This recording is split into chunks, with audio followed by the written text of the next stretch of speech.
আজকে world cup হচ্ছে, যে ফুটবল ওয়ার্ল্ড কাপ হচ্ছে, এখানে রোনালদো খেলছে, এখানে মেসি খেলছে, এমবাপ্পে খেলছে, কিন্তু তোমাদের মধ্যে থেকে এরকম খেলোয়াড় তৈরি হতে হবে। আমরা এইম করছি যে অলিম্পিকে আমরা যাই ঠিকই, কিন্তু অলিম্পিকে যাতে আমাদের রেজাল্ট আরো ভালো হয়, সেই জন্য এর মধ্যে আমরা প্ল্যান প্রোগ্রাম অলরেডি নিয়ে নিয়েছি।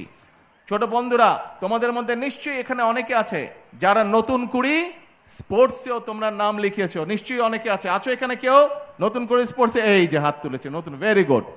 কাজেই আজকে তোমরা খেলাধুলা করেছো। আজকে আমরা যেটা বলেছিলাম, আমরা যেটা প্ল্যান করেছিলাম, যে আমরা যদি দেশ পরিচালনা করার সুযোগ পাই, তাহলে আমরা আমাদের ছোট বন্ধুদের জন্য যেমন খেলাধুলার আয়োজন করব, যেমন ছোট বন্ধুরা যাতে সবুজ মাঠে খেলতে পারে তার জন্য নতুন নতুন মাঠ বের করব। আমরা ইনশাল্লাহ সেই কাজগুলো শুরু করেছি। আমাদেরকে অনেক দূর যেতে হবে।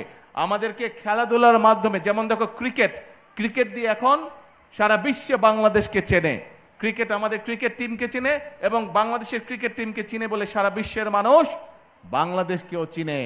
কাজেই শুধু ক্রিকেট দিয়ে নয়, ফুটবল দিয়ে আমাদেরকে চিনবে ইনশাল্লাহ, সুইমিং দিয়ে আমাদেরকে চিনবে ইনশাল্লাহ, হকি দিয়ে আমাদেরকে চিনবে ইনশাল্লাহ, টেনিস দিয়ে আমাদেরকে চিনবে ইনশাল্লাহ, সব রকম অন্য খেলা দিয়েও বাংলাদেশকে তোমরা সারা বিশ্বে হচ্ছে বাংলাদেশের অ্যাম্বাসেডর হবে। তোমরা সারা বিশ্বে, এখানে যত ছোট বন্ধু তোমরা আছো, তোমাদের সারা দেশে যত বন্ধুরা আছে, তোমরা স্পোর্টস বলো, কালচার বলো, সবকিছুর ভিতর দিয়ে তোমাদেরকে বাংলাদেশকে এগিয়ে নিতে হবে, তোমাদেরকে বাংলাদেশকে গড়ে তুলতে হবে বাংলাদেশকে। এবং একটাই প্রতিজ্ঞা করতে হবে, আমরা যারা আছি তোমাদের বড়, আমরা বাংলাদেশকে যতটুকু এগিয়ে নিয়ে গেছি, আমাদের থেকে ডাবল ট্রিপল কোয়াড্রাপল তোমাদেরকে এগিয়ে নিয়ে যেতে বাংলাদেশকে পারবে না? পারবে তোমরা। আমরা যখন ছোট ছিলাম, তোমাদের মতো এত সুন্দর যে খেলা তোমরা খেললে, আমরা কিন্তু এত সুন্দর খেলতে পারতাম না। তোমরা আমাদের থেকে অনেক সুন্দর খেলেছো, সেই জন্য আমি ভেরি কনফিডেন্ট যে তোমরা আমাদের থেকে অনেক অনেক অনেক ভালো একটা বাংলাদেশ গড়ে তুলতে পারবে। তাহলে আজকে কোনো কথা না, এখন কাজ হচ্ছে লেখাপড়া। কিন্তু শুধু লেখাপড়া করলে হবে না, খেলতে হবে। শুধু খেললেও হবে না, একই সাথে কালচারাল অ্যাক্টিভিটিস, ইনোভেটিভ অ্যাক্টিভিটিস সব আমাদেরকে বজায় রাখতে হবে। ঠিক আছে? ঠিক আছে, কথা বোঝা গেছে? Very good. তাহলে এখন আসো, এই যে 1.5 মাস ধরে যে তোমরা খেললে, আজকে এখানে যারা জিতেছে, যারা রানার্স আপ হয়েছে, আমাদের তো তাদেরকে একটু কংগ্রেচুলেট করতে হবে। তবে আমি কংগ্রেচুলেট করতে চাই শুধু আজকে যারা উইন করেছে তাদেরকে না, শুধু যারা রানার্স আপ হয়েছে তাদেরকে না, আমি কংগ্রেচ করতে চাই পুরা যে 22 লক্ষ ছেলে মেয়ে যারা খেলেছে, প্রত্যেকটা খেলোয়াড়কে আমি কংগ্রেচুলেট করতে চাই। এবং আমি একই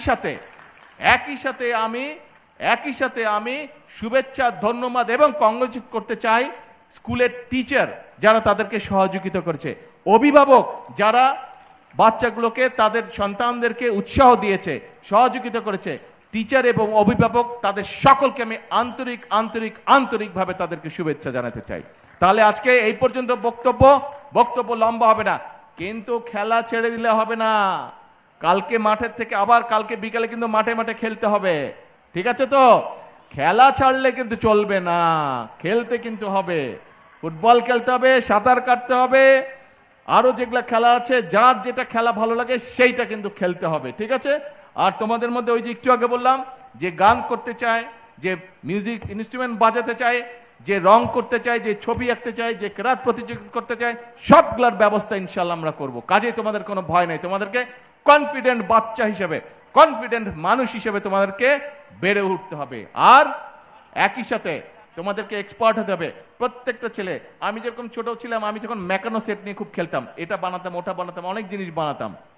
তোমাদেরকেও কিন্তু এরকম জিনিস বানাতে হবে। তোমাদের প্রত্যেকের মাথায় অনেক বুদ্ধি, কাজেই তোমাদের বিভিন্ন জনকে সেটারও আমরা ব্যবস্থা করব। এই যে কয়দিন পরে এই ঢাকা জেলার হয়ে গেল, সারা বাংলাদেশ হচ্ছে, কয়দিন পরে ঢাকায় চীন মৈত্রীতে একটা অনুষ্ঠান হবে, ইনোভেশন একটা প্রোগ্রাম হবে। তোমাদের মতনই সব ছোট ছোট বন্ধুরা ওখানে পার্টিসিপেট করবে। কাজেই তোমাদেরকে ইনোভেশনের মধ্যে আসতে হবে। সোজা হিসাব, বাংলাদেশকে একটা স্ট্রং বাংলাদেশ হিসেবে গড়ে তুলতে হবে, বাংলাদেশকে একটা ফেমাস কান্ট্রি হিসেবে গড়ে তুলতে হবে। এটা করতে হবে কাদেরকে? তোমাদেরকে করতে হবে। কেন? কারণ এটা তোমাদের ভবিষ্যৎ, কারণ এটা তোমাদের বাংলাদেশ। কি বলি আমরা? করব কাজ, গর্ব দেশ, সবার আগে শুনতে পাই না। সবার আগে, সবার আগে বাংলাদেশ। আল্লাহ হাফেজ।